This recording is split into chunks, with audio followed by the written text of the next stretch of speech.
Hello, John. Yeah, I'm Hey here. there. This is Michael Cross here with Unlock the Door Radio. Um, Tonight, I wanted our audience to be able to hear your work when it comes to art.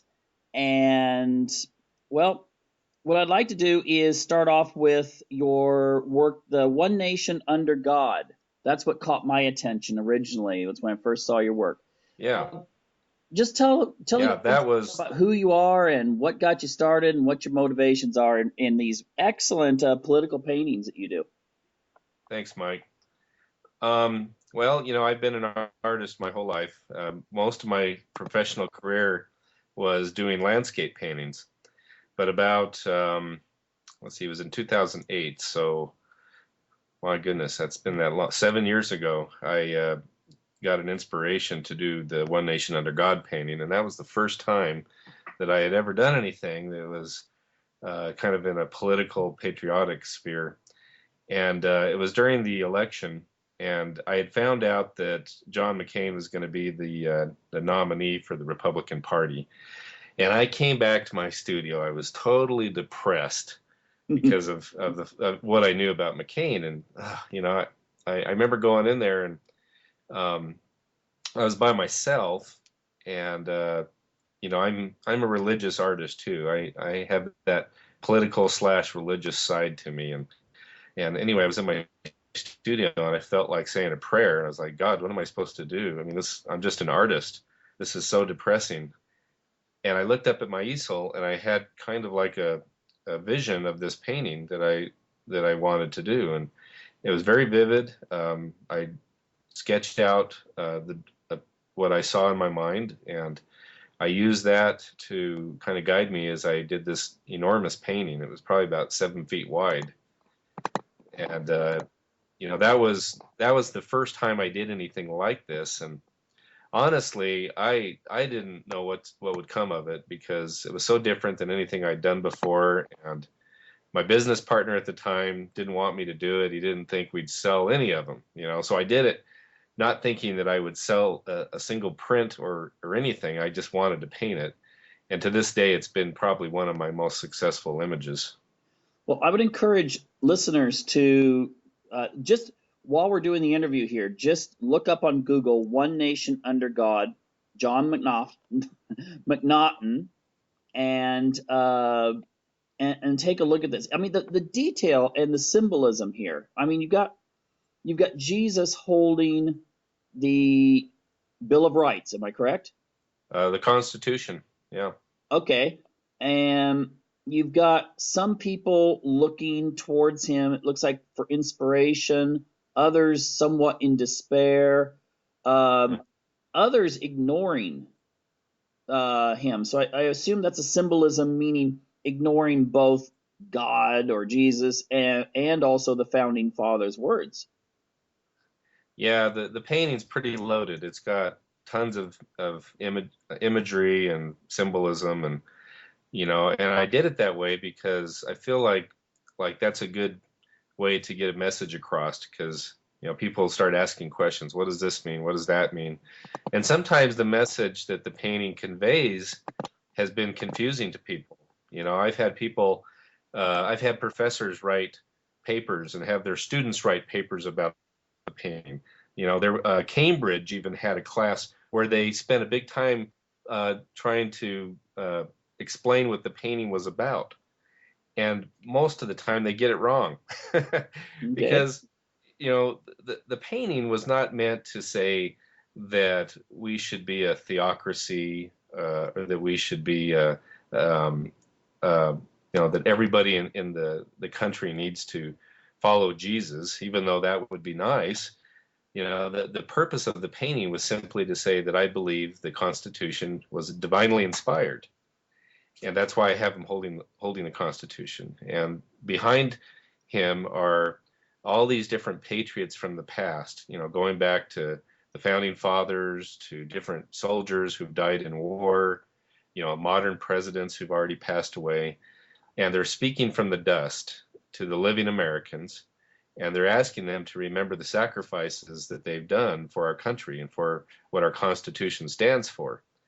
And then you have in the front of the painting, you have on one side, you have what I consider your strong Americans, those who believe in the ideals of liberty and the Constitution. And then on the other side, you have those that are, I would consider, more confused. And they're kind of turning away and ignoring all the other people in the painting. They have their own agendas, their own things. And, each one of those people are symbolic of a different kind of American. For example, you have on one side, with the strong Americans, you have a Marine, a mother, a farmer, different types of people. There's actually the mother is leading up a child who's walking up the steps to touch the Constitution, representing the rising generation. And then on the other side, you have a federal court judge, a Supreme Court judge actually, who has his hands in his face because he's feeling remorse for some of the things that they've done to weaken our country. You have a politician with his with a cell phone up to his head, who's not paying attention to what's going on. Even the way Christ is dressed in the painting is very symbolic. There's some imagery on his clothing that has meaning too. So the painting is just loaded with all kinds of images. I mean, I could spend the entire time right now with you just going through that, but we have so many different paintings we could talk about. I mean, there's just it's a lot of effort and thought goes into these paintings to help people to learn more about, what's important to me as the artist. Yeah, I think you've done a really fantastic job there. I mean, I'm somewhat of a fan of Carl Jung and the how archetypes can cross between cultures and generations to communicate a message. And I think one problem in the past has been liberal. No, they'll all say left. There may be people in Europe and liberal I'm having conservatives trouble kind of hearing you. I'm mixed sorry. up there. But people from the left they seem to have kind of a monopoly over creativity when it comes to using archetypes and art and satire. Whereas the right tries to deal more with facts and figures and cases. I think that art is a tool that can really communicate to people though in an emotional level. It can, and that's exactly what I try to do is I try to use the paintings as a way to communicate my ideas. And I remember, going through art school back in the 80s, the early 80s, and even then you had seen a big shift. The art world really changed about the time that we were seeing the Cultural Revolution in America, in the 60s. And, we went from, really looking at paintings that were recognizable and that had a message to paintings that were a lot more contemporary and abstract. And not that I have a problem with that, it's just a completely different language. And so when, as an artist, I had to deal with the left, even in art school, because if you even painted anything that resembled something, they would, hang you up to dry. Mm-hmm. And so I came to a point where I decided I don't care what anybody thinks. I'm just going to paint what I feel is important and just let people decide for themselves. And, it's funny, when I painted a lot of these images, the left is just infuriated that an artist would really paint these things. One of the most remarkable experiences was when I painted this simple painting of Obama burning the Constitution. It's called One Nation Under Socialism. Mm-hmm. And it's just a very simple painting. I just have Obama standing and he's holding up the Constitution and pointing at it, and it's going up in flames. And on the surface, it seems very simple and very obvious, but that picture has symbols in it as well. And when I painted it, it went viral immediately. I mean, I just put it on Facebook, and next thing I knew, it was on Drudge Report, and it was everywhere, And Sean Hannity actually called me up and interviewed me about the painting, and he ended up buying the original. And that drove people insane that on the left that picture was out there. And the New York Times, the LA Times, the New York Post, I mean, there were newspapers all over the country, even in England and other countries, that were talking about this phenomenon, that this painting had got all this attention. And I remember the New York Times actually invited art critics from London and New York to talk about the painting, you know? And Sean Hannity threatened to go to the Metropolitan Museum and demand that they hang the painting, you know, considering the other stuff that they have there. And I don't know if he ever tried. He was telling me he was going to do that. But you know, the critics basically blasted the painting for reasons that were so ridiculous that, you know, I just had to laugh. You know, I mean, what the art world considers art is totally different than how I would define art. You know, I mean, I look at a painting and I judge it based on the power of the message, the way it can communicate feelings and thoughts, and you know, for me, it's all about the communication. And boy, I tell you, doing that simple little painting was like throwing a big boulder in the pond and watching the ripples. It was remarkable. Well, the interesting thing is that I haven't had that much art, but I mean, I write. I do. I've got a few novels published in the Freedom from Conscience series, so I Yeah. like to hang around people who, I mean, I know artists and I know musicians and stuff like that. The one thing that everyone seems to agree on in the, I'll call it the creative world. I mean, although there's other areas where people are creative too. The one thing they seem to agree I on couldn't hear the is, last part of what you said. that basically that, if you're dealing with art, I like to call it like the creative world. And the one thing it seems to be something that everyone agrees on is that if it provokes thought, it's art. And you provoked thought. It looks like really big time. Well, you know, the advantage of a painting is it can provoke thoughts or feelings that are hard to get from other mediums as much.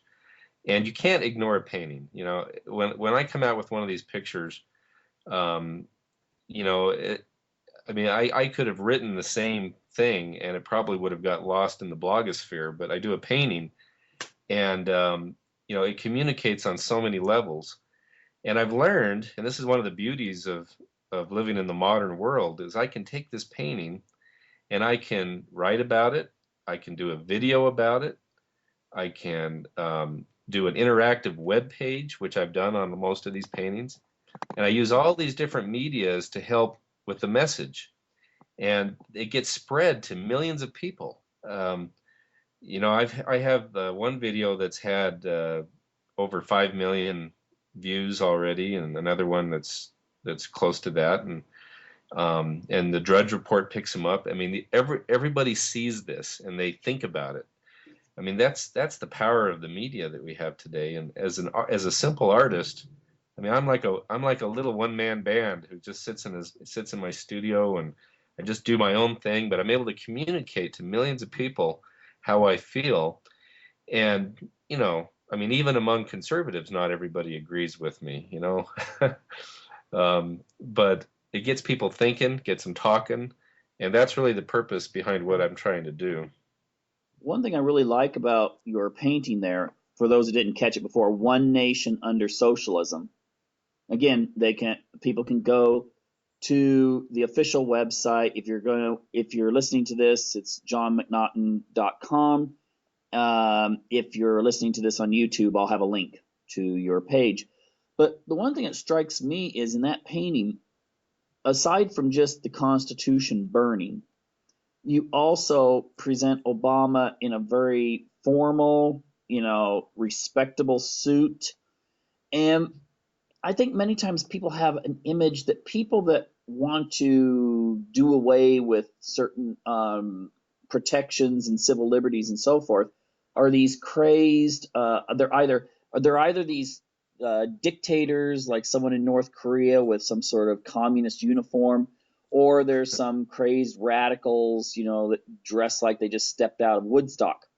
And those people are not the danger to people's civil liberties nowadays. The people that are the real danger, it seems, are the ones who dress in the expensive Armani suits and have the styled hair and so forth. Hmm. That's an interesting point. Yeah, when I put that painting together, I just wanted to kind of show the seriousness of what's at stake and do it in a really dramatic way. And it's kind of like an icon type of painting, that people would think of. And so when I put this picture together, I wanted him to look very sinister, very kind of like he knows what he's doing. This is not some joke or something that's just happening arbitrarily. And I put some messages in that painting that are very subtle. For example, the bottom of the Constitution where it's burning, you see the embers falling Mm-hmm. as the flames go up. It's the shape of it is the southern border of the United States. You can see, Oh, Texas, all of that. And if you look at what's happening with illegal immigration and how our borders are being overrun, I mean, it could literally be the downfall of our country, and it's going up in flames. well, And one when thing this it's painting, oh, go I'm ahead. sorry, I was going to say when this painting came out, the border wasn't even an issue at the time, but I kind of felt like it was going to be, and I mentioned that to Sean Hannity when he bought it. Mm-hmm. But that's just one of the symbols in the painting. Well, on that particular issue, I do think it's fascinating. My wife's not American, and we've run off the forums before whenever we've toyed with the idea of moving back to the United States. Hmm. And the forms to get a green card, visa, all that kind of stuff. I mean, these are very complicated procedures if you do it legally. Yeah. Okay, if you enter legally, it's extremely complicated. And the the thing is that whether a person believes in immigration or not, or what level they agree with it or not, Yeah. it seems to me it's unfair if someone's coming in from Europe or China or wherever, and they want to become a part of the American society, that Hmm. they have to go through a nightmare and interviews and things like this to do it. But yet, you kind of think that, well, why not just fly into down south and then just walk across the border? I mean, it's Yeah. sad. It's ridiculously unfair. And I mean, on one hand, you have those that have been trying for years, and then on the other hand, you have those that just have to walk across the border, and they have, and they're talking about giving them amnesty in the near future. Mhm. I don't blame the Mexicans and those from down south that want to have a better life. Sometimes people take out their frustrations on them. Honestly, I'm frustrated with the politicians that are using this as a way to help their campaigns to try to garnish you know donations from different special interest groups. I mean, it goes both parties. Whether it's Republican and Democrat, they're both to blame, and it's treasonous in my mind. And it's also not safe for those people who come here. Everything about that issue just infuriates me, and I wish that eventually it's gonna come to a boiling head, and they're gonna have to do something about it. Yeah.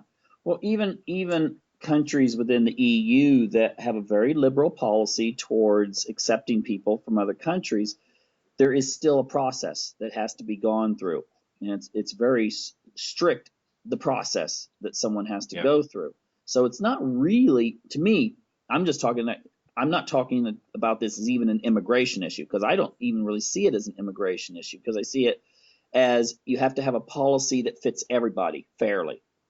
Right. Agreed. Yeah. So, yeah. So if you're Yeah, and they need to expedite the process. It shouldn't be so lengthy and cumbersome.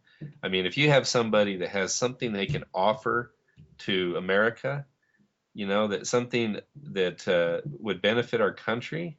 I mean, get them Yeah. in fast. Well, it's also You know, if they've got diseases and ties to Al Qaeda, you know, they're not coming in for nothing. I mean, we let people come back into our country that have fought for ISIS, and we don't even worry about their passports. I mean, I don't understand why there's so much uh, nutty stuff going on in our country, other than it's just, you know, special interest groups in Washington and the corruption that exists there. well, I just think, you see, you mentioned the thing about I'm just gonna deal a little tiny bit with that. It's to me, it's really sad that if someone, for instance, deals with these issues, and I've seen this on internet discussions and so forth, if you'll even mention something about maybe the US being somewhat responsible for funding groups like ISIS, like a year ago when it was just like, basically the question was, are you trying to overthrow the Right. Syrian government? And they're like, yeah. Are you for democracy? And they're going, yeah. And, you just give them what they want, not realizing that maybe some of them were legitimate, but others were just, they had another agenda. And if you say that to people, many of them just like, oh, you're just being conspiracy oriented. And you're like, well, wait a minute. I could show you articles from very prestigious, even left wing ish globalist Yeah. organizations saying that this was going on, and they'll still say, well, no, I didn't hear that on the news. And like, what? You're never going to hear anything on the news. It's 30-second soundbite stories. Exactly. It's very frustrating. You know, people assume sometimes that because I've gone after Obama with my paintings aggressively, that I must be some kind of a GOP Republican, you know, front runner, whatever. You know, somebody trying to work with the establishment. And the fact is, I'm very much a libertarian, and very upset with what the Republicans are doing, although that's the party that I feel like I have to work with to try to, you know, establish some kind of change with.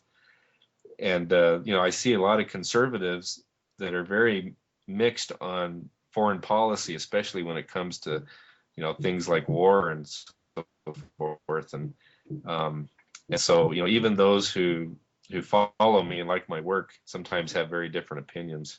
Well, I just think that it was kind of, last, for those listening, Can't this hear you. shows, a week and a half after the elections. And, I think a lot of conservative people were happy with the outcome until they heard that John McCain is now the chairman of the Foreign Relations Committee or something like that. I mean, that's kind of like that deflates things. I mean, Yeah, you could look at yeah, that's every not. hotspot in the world where it seemed like the flames of war were being, stoked or whatever, Yeah, ignited. And you saw, I mean, John McCain went into Syria. By the way, he did not. Yeah, a lot of people don't realize he went into Syria without proper, what do you call it, proper visa issued by the Syrian government. Therefore, he was an illegal alien when he was when he was in Syria. yeah. But then Ukraine and these kind of places. I mean, that's scary. If he's coming to your neighborhood and you're in another country, watch out. I'm not a big fan of John McCain at all, and I'm really irritated at what our government does overseas in these, you know, special op uh, projects where they go in and they train these people and you know, teach them how to overthrow governments, and then next thing you know, they're fighting against us in ISIS and in Libya and you know, I see so much corruption on so many levels. I don't know what to believe anymore when I listen to the news. You know, I mean, the American people are strong. We're patriotic. We do the right thing. But our government does so many things that we don't see that are behind our backs that I'm just very concerned, as a lot of people are right now. Well, the one thing that I think people learn real fast about media is if you And this is a good technique to use with taking your kids or your grandkids to an event where the media is going to be covering it, and then have them watch what it is actually broadcast on the media itself later that night. And most of the time, you get a totally different story. I mean, absolute different story. It must be driving. It must be driving the mainstream media That's a crazy good now that idea. I people ought are to try filming that it. sometime. But I don't get a lot of big things happening around where I live too often. So, but Well, that would be a good experiment. yeah. Well, the funny thing is that they must be having a fit. The fact that everyone in the audience now can have a cell phone and they can be recording what's going on, and some of them will put it on YouTube, Oh and yeah, with it must be with that driving the media election, crazy. all that election fraud, when people are seeing their votes changing right in front of them, Hmm. and they're videotaping that. I mean, you couldn't do that 15 years ago. It's amazing. They're getting, but even though we're catching a lot of this, it seems to get brushed under the rug a lot. This Ebola outbreak and what's happened with that. I mean, a lot of things that have come to the surface that just get brushed under the rug, Hmm. and you wonder what's really going on half the time. Um, I'm just beside myself. I'm wondering it right now what paintings I could possibly do that I haven't already done that could make a difference. I mean, things like when I painted that picture Abomination, you mentioned that one Hmm. before. That was supposed to represent the first term of his presidency. And I couldn't believe how many crazy things happened up until right before the Benghazi event on 9/11, because that's when I did the painting, right before the Benghazi. And I had to, I mean, I could barely squeeze everything into this crazy painting. But since then, he's done even more. I mean, I could do a second painting, and I don't know if I'd even be able to squeeze everything in it. I've never seen anything like this before. Well, Um, I just it's yeah. Have any plans on making a painting that involves a few zombies, because that seems to be catching people's attention. I don't know. It seems to have a lot of symbolism nowadays for what's going on.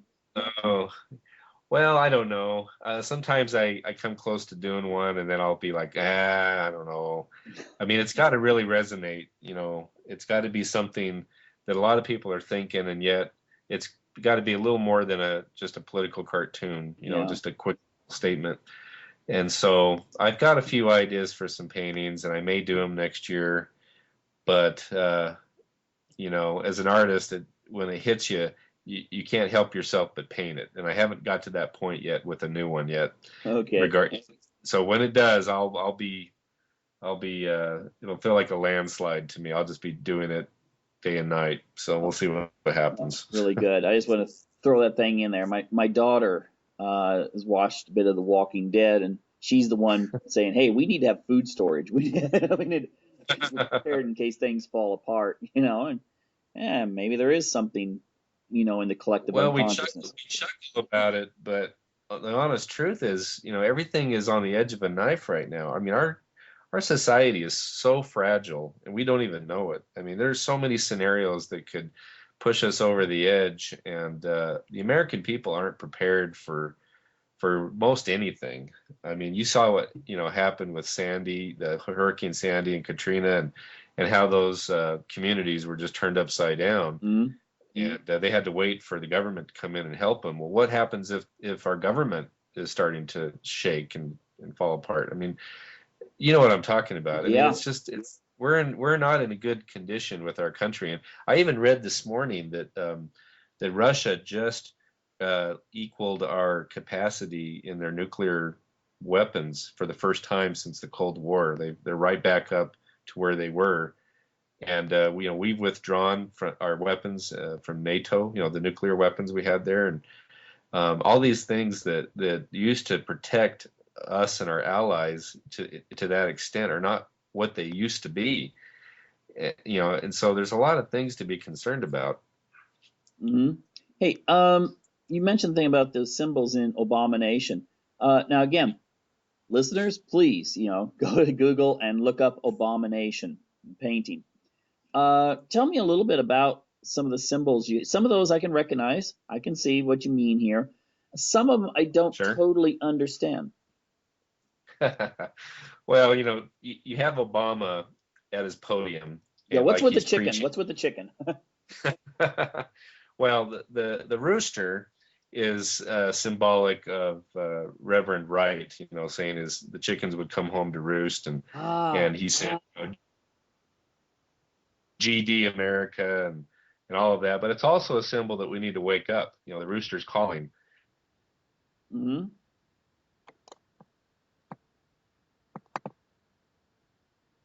Hello? Can you hear me? But I carefully designed the composition so that the eye just kind of swims around in the painting and comes back to Obama over and over again. It's it's um, it's a crazy painting. I hope your listeners will go take a look at it because there's so much in it, and they'll be able to recognize things like, Gaddafi, and there's a man sitting on the ground holding a sign that says "Need work," and he's got a shovel, because of the shovel-ready jobs that we were Hmm. promised, and you got a reference to Fast and Furious with all the guns, the automatic weapons thrown on the ground, and Fort Hood. You know, I mean, it's got an Obamacare symbol in there with the gurney and the dead body on it, with the toe tag that says Obamacare. Hmm. I mean, it's just loaded with stuff. So, What's with the cop? I'm trying to figure out what he's up to there. well, in the early days of Obama's presidency, there was that professor that was arrested, I think, in Massachusetts, Ah, yeah. and Obama said the cop acted stupidly. This was before they even knew the full story. And so he invited his friend, the professor, and this cop after the fact, after a lot of people had criticized Obama, to a beer summit at the White House. And so you've got this cop kind of sitting on the floor with his beer, leaning up against the resolute desk of the White House, looking at his glass, wondering what just happened. It was a very kind of in my mind, it was very unpresidential to pass judgment, and all he was doing was stoking the fires of this racial conflict that's Hmm. happening in the country. And after that happened, of course, there was the issue with Trayvon Martin, and he stuck his nose in that and created a problem where he could have brought the country together. Instead, he divided it more by making all those comments about that. Trayvon could have been my son, and things like that. It seems that almost at every turn, at every curve, Obama makes the wrong decision every single time. He does the exact opposite of what somebody with half a brain tied behind their back, like Limbaugh would say, and I just have to scratch my head. What's he doing? Well, the thing Uh, that strikes me is I see a lot of conservative or libertarian commenters talk about how inept Obama is, and I tend to think exactly opposite. I think he's kind of like, if you go back to the Roman days, Claudius, who yeah, faked being, inept and retarded even, and that's what kept him alive long enough to be able to assume the throne and then actually act in a decisive manner.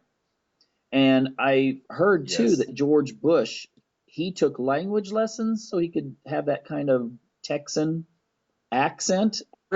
really, never heard that one. That's uh, I have heard. I've actually read that too, and well, it makes sense. I mean, he's from the East Coast, and you would lose that accent really quick. Regardless of whether he did or not. I mean, Bush was not like a man of the people like Ronald Reagan could actually say, "Well, I grew up Right, poor and worked my way up." sure. Bush was born into it, so regardless of whether he fakes the accent or not, he didn't seem genuine Yeah, when he I'll was have out to there. think about that conspiracy theory. That's a good one. It could be true. I mean, what's funny is some of these conspiracy theories we use.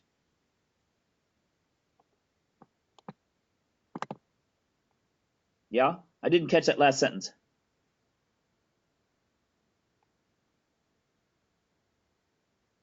he's either the most inept president we've ever had, or he is doing exactly what he means to do. And I have to think, for in many cases, he's doing exactly what he's trying to do, and or get away with, Hmm. because he wanted to fundamentally change America. I mean, he said that from the first day, and look what he's done. I mean, we are moving. We're on the bus headed over the cliff. Yeah, he So has done a great deal, and it's the thing is that I think there's a lot of people on the left that are waking up. I mean, you yeah, see them questioning, even some. I mean, like what was it about a year and a half ago? Director Oliver Stone said something yeah, about, Michael Moore. yeah, well, yeah, but I have a little bit more respect for Stone, but Kind but Stone did say that Obama was a snake that had to be of stopped. breaking up on me. Huh? Oh, am I coming in now?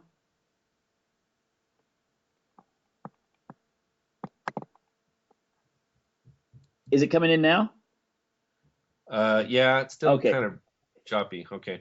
Okay. That's the perils of Skype. It's Well, it's a great technology, but it's sometimes it's problematic. you're half a world away. Yep. Yeah, exactly a half a world. But the thing is though that issues like Edward Snowden, Yeah. issues that bring to the forefront some cherished, at least the left would say, some cherished beliefs that we need to have a transparent society, and that seems to have gone out the window. I mean, Yeah. we have the very powerful, like, Democratic senators and Congress people who are like, oh no, NSA's on. We like NSA now. It's Well, it just great. shows to show you how much we've been lied to, Mhm. about things like that, about the NSA, and it makes you wonder, what else are they lying to us about, and how much are they tracking people and keeping information they can use, against us? And I mean, it sounds like a gigantic conspiracy theory, but it's been proven to be true. Yeah, And I so it remember just, about 2 years ago, you could find lots of articles, but they were alternative press talking about the fact that you can be tracked, all the phone calls are saved, all of this kind of stuff. NSA knows where you've been on the web and all that kind of stuff. yeah, huh? And they would deny it. They would say, no, that's not the case. Then Edward Snowden came out and everything broke loose. And they had but 2 years ago, you were called a conspiracy nut if you said that. And, it was true. Yeah, So, yeah, I anyway, hear let's you. move. Huh? Sorry, I was clearing my throat. Go ahead. Okay. Yeah. Yeah, the abomination one, that I haven't seen that as much on the net, but I also like you got George Soros in there and clutching a Right. briefcase. I can only imagine what's in the briefcase, and looking Yeah. towards Obama like he's his son. Yep. Really proud of him there. And yeah, most people have no clue who even George Soros is or any of these other kind of individuals. So anyway, I want to move on to this other painting here, and that's the Wake Up America. Yeah. Yeah. That's a good one. I had the idea of having Obama kind of in a political rally type of environment, with the banners and the lights on him. He's standing up there and he's got his hands out like, I'm gonna take care of you guys. And then you have money falling out of nowhere, out of the sky. It's Mm. like rain, and it's landing, and people are grabbing it out of the air and they're scooping it up off the ground. And then if you look closely, you notice that all the people are wrapped in heavy chains and with locks, and they seem to not even realize that there's these chains on them. And as you look through the painting, you notice on the far end there's some people trying to get out of the chains. You have a guy with a hacksaw trying to cut the chain.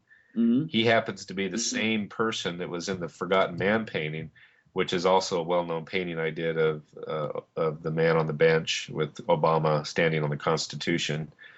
But you have that same guy trying to cut the chains. The painting's got lots of interesting details in it. There's people holding, kind of picketing with signs. You can read some of the signs that are behind them, and there's famous world leaders that are applauding, that are standing behind Obama, including Putin and some of the other famous people. But that painting, really the purpose of it is to explain what's happening with our national debt and how it's destroying our country, and so I wanted to make a point with you doing that picture. Well, the interesting thing is, and I know that economics is not one of those things that catches people's attention. When you get a politician caught with his pants down, then that catches people's attention real fast. But when you deal with economic issues, people kind of turn off, unfortunately. Can you hear me there? Yeah, you're kind of breaking up, but I'm sort of following you.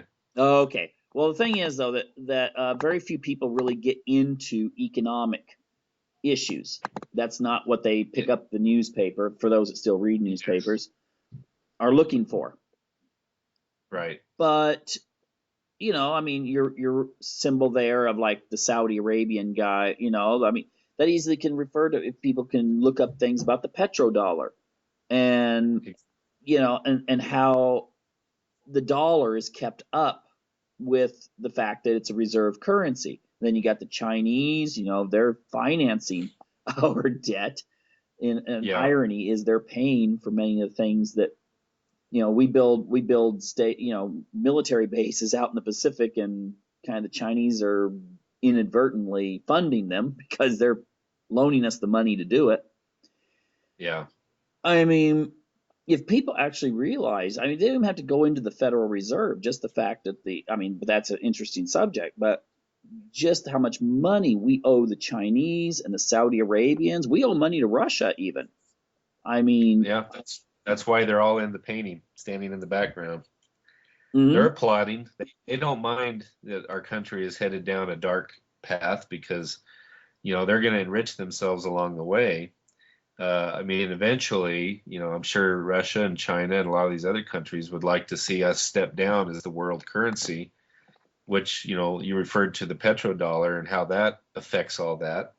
It's not a big leap to suggest that, the Iraq war and Afghanistan and Syria and a lot of those are related to us trying to, solidify our position with the petrodollar.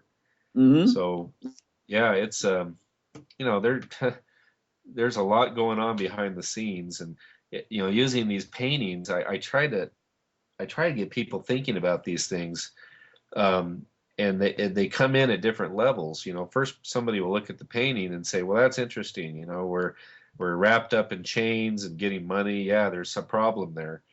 But then, for example, I hid 6 keys in the painting, where if people find the keys on my website, a document pops up and explains one of the keys to help us wake up America, and so, eliminating our oil dependency, entitlement spending, unfair trade, U.S. dollar, all those things, have an impact. But we're in it pretty heavily over there in the Middle East, and boy, to think of the trillions of dollars that we spend to try to buoy ourselves up there at the cost of our nation, it really frustrates me. Yeah, and also too the heavy toll that's taking on the people in that region. Yes. You see various figures for how many Syrians have died and how many Libyans were killed during the war. When NATO was bombing them. And of course, NATO, that means America, but some of their friends. And Iraq for the past 20 years. I mean, everyone in Iraq knows someone who has died as a result of the wars or the sanctions. I mean, it must be really something that you can sort of understand why groups like ISIS can kind of get a foothold with some people. Yes, yes, I know what you're saying, and I agree with the morality issue of it. Um, it's hard for me because I support our troops, and the people that join the military with their, rose-colored glasses, and they have these ideals of liberty and patriotism, and then we get sucked into these wars, um, and I just it makes me sick inside, and I just I did a painting once. You didn't mention this one, but I did a painting once called "Peace is Coming," and in that painting, it has all the different soldiers who have ever lived, and they're gathered around Christ, and it's based on the scripture in Isaiah that says that they'll turn their swords into plowshares, and that they'll learn of war no more. And then as Christ is walking through this smoky battlefield and the soldiers are falling down and bowing down to him, you have an American soldier laying down his weapon. And you have people in the painting, both adversaries and allies. People like you have a Nazi soldier and probably a Taliban soldier, and then you have that American soldier. And I'm not one that believes in these wars where we go out and we take first strike positions. For me, war should only be a defensive measure, and it's just something that's troubling to me, and it's a very political subject because I know there's a lot of conservatives that think differently. Well, neoconservatives. There you, there you go. We celebrated Veterans Day the other day, and I can't help but think that the average soldier on all sides, in modern conflicts, for the most part, has been a victim. I mean, Exactly. they've just been thrown out there. Their country had its propaganda, and you watch these documentaries of World War One, and you sit back going, "How in the world did World War One take place?" This is 100 years ago. There's actually some small number, but some people alive today that were alive when this war took place. Yeah.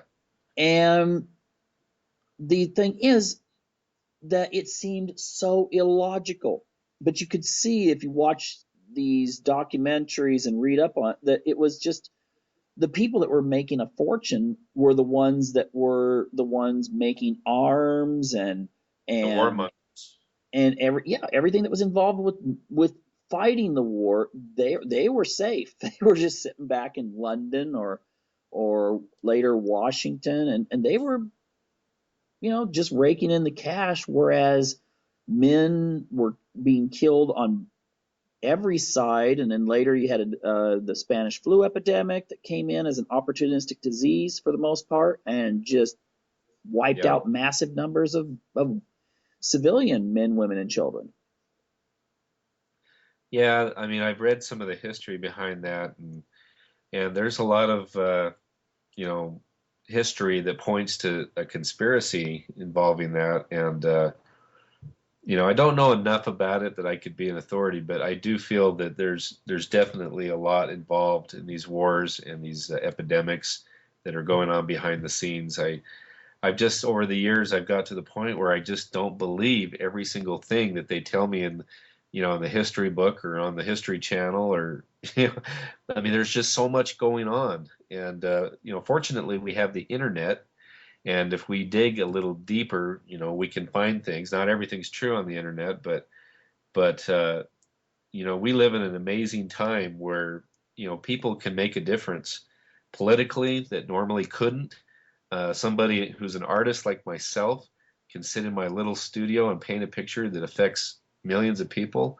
You can be over in Sweden doing this and reaching out to a lot of people that wouldn't know this information. This is an amazing time to live, but it's a dangerous time, and we just have to, stay involved and do what we can. Yeah, This that's is true. this is the It time. Before the internet, if you'd have done your paintings, you would have had you would have had the option of placing them in local galleries Yeah, or try to get into a magazine. And now with the internet, you can reach a potential audience everywhere in the world. that's right. Yeah, And it's changed. yeah, I mean that is so fantastic. And when it comes to, well, I just remember one thing.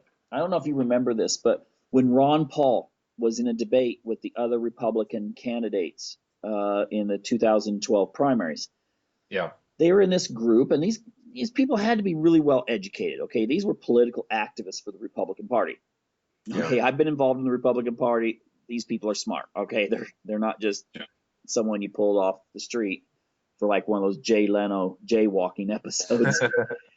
And I remember that when Ron Paul said something about foreign policy, he said, you know, the Iranians might remember 1953 when their government was overthrown by the CIA.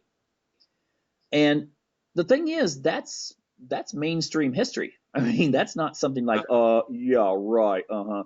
But half of the audience was laughing like, where did he pull that up? You know, he might as well have Some kind said of that his crazy cattle were mutilated by aliens the other day. I Yeah, mean, yeah, and these were yeah, educated people, but they were still, you know, half of them were laughing like he was an idiot, when in reality, what he was talking about was true. yeah. That's very telling.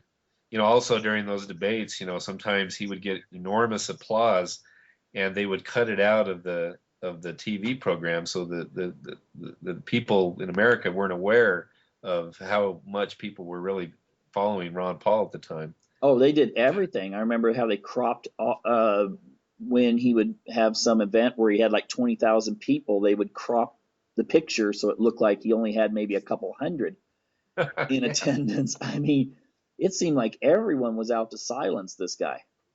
yeah, yeah. It's amazing. Oh, It's amazing. tell me, we got about 5 minutes left here. Okay. What do you consider your most? We've been talking politics. A lot of people, and remember, it is JonMcNaughton.com. You can go to. What would you consider like your most, I don't know, inspirational or heartfelt painting that you would like, if this had to be on your resume for something, you would include that painting?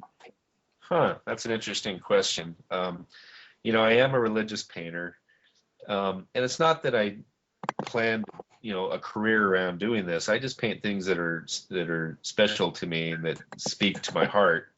I did a painting a couple of years ago called the Via Dolorosa, and the Via Dolorosa is supposedly the road that Christ carried his cross to Calvary.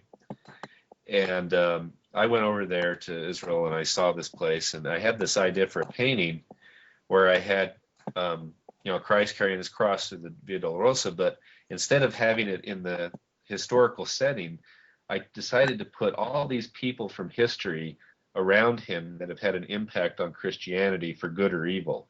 Because there's so many different characters, Yeah, I through found it the here. I'm looking at it right now. yeah.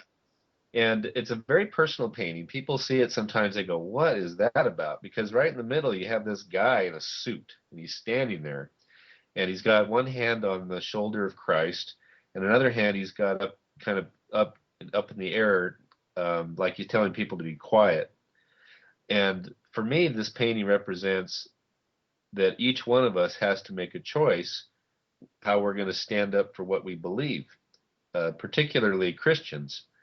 Christians have been, and other people too, have been persecuted throughout history. But it's kind of an interesting scenario what's playing out in the world today, as you see a lot of Christians being persecuted and murdered, and even in the United States, Christians are being silenced for what they believe. And so I did this painting as a way to kind of wake up people to think about, where they stand in their beliefs. And on the website, that interactive page, it walks them through it. It goes into detail about who each of these people are. Joan of Arc. It even has like Henry VIII and Stalin and other communist dictators and their abuse of Christians. I mean, it has a lot of history in it. And so that's a painting that's not very well known that I've done. Um, it doesn't get passed around as much because people don't understand its meaning, but it's got a lot of it's thought provoking, I think. So that would be one I would mention. You even got Idi Amin in there, I think. Yeah, got a lot of different personalities. Even got Vlad the Impaler. Oh, did you know Yeah, he's got Vlad a is like there was, I think it was Prince Charles who said that they were directly descended from Vlad. lot. So, Right. Probably I mean, keep that one under the covers bit, but yeah, those royal families are all intermixed with each other, so yeah, it's that's true. they How got those interesting. kind of the column representation of their bloodlines. But Yeah. the I lost train of thought there. But the one thing I do think is really sad is I I looked up an article recently, and it was from the World Jewish Congress, and it was talking about that. It was talking about the plight of Christians in the Middle East right now, Yeah. and I thought that was very telling. That I find this really good plea that Christians have to be protected in these countries coming from the World Jewish Congress, but I don't see that much being said by these mainstream Christianity in the United States. I don't see pastors and ministers up in arms and talking about, hey, we got to do something. It's It's really very troubling. ironic. It's very troubling, and the fact that we single out certain people in our government as worthy of our help, and not others. We go over to Syria where you've got, Muslims fighting Muslims, terrorists fighting terrorists, and we're picking a side. And then you've got, Christians, over in Iraq that are total victims to these nutcase ISIS Muslim radicals, and we're not willing to go in there and save them when we could, but we're willing to go into these other countries. Yeah, yeah, It's insane. It yeah. We, really we is. we were bombing Pakistan, and hitting lots of civilians, but then, the government was saying, well, we don't know if we really should be going in and taking out ISIS in Iraq, and Iraq was asking us to. Yeah, it's hypocritical. Yeah, I mean, Pakistan doesn't want us going over and bombing them, but yeah, And the reason that this even happens is because the media will not go after Obama and the administration on these issues. mhm. They cherry pick. If they were real journalists and really trying to do what they're supposed to, which the media was supposed to do from the very beginning, they would keep the media and they would keep the government in check, and the American public would know about all these things, and we would be up in arms. But they don't talk about any of this. No, Just we're, sound we're too there. worried about Kim Kardashian's figure and stuff like that in America. Yeah, That's pretty why bad. I've become more of a fan of BBC and some of the alternative press rather than I, the American press. That's for sure. Anyway, well, I, we've run out of time here, but thank you very, very much, John, for coming on the show. yeah, thanks for inviting me, Mike. It was a fun conversation. Oh, it was one of my most interesting conversations. So, anyway, well, and I'd like to thank our listening audience for tuning in, and hope you come back next week for another exciting episode of Unlock the Door Radio right here on UCY TV Productions.